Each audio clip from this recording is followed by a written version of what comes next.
Welcome back.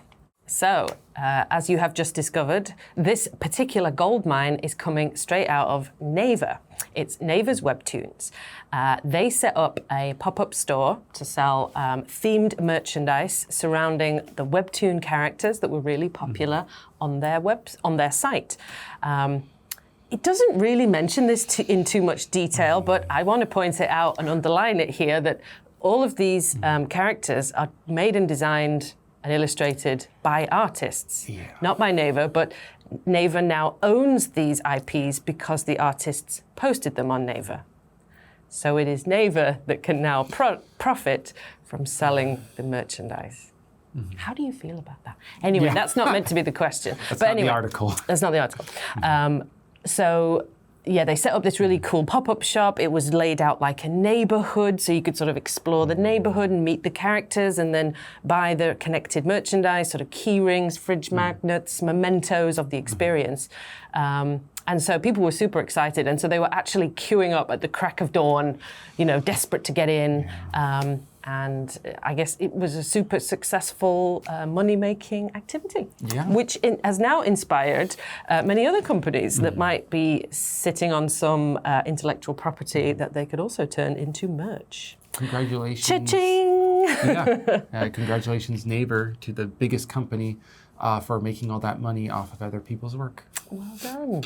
Why do you think Webtoons have become so popular recently? I think it's all about timing. People are looking for quick content, and a book is too long.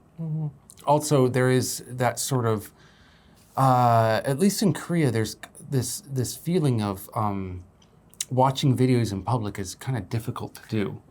And you would need some sort of device to hear the sound, and it might be annoying, but when you're on the subway, you can just pull out your phone real quick, scroll through some Webtoons and be entertained without having to go through any hassle.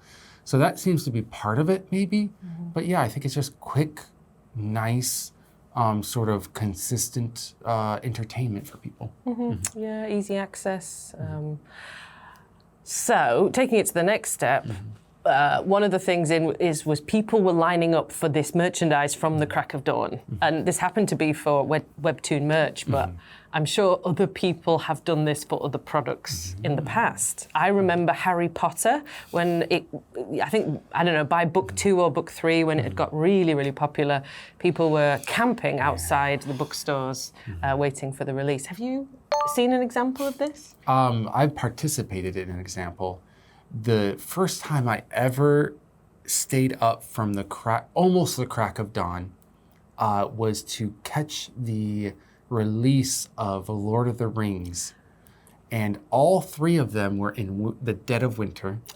Northern America, where there could be up to 6 feet of snow at any given time. And we would go out there at, 5 or 6 in the morning and stand, 5 hours, 6 hours in line.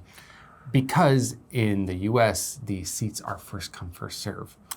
At the time, they were not numbered in any way. So whoever bought the ticket, you would buy it, and then you'd have to run into there and try to get the best seats.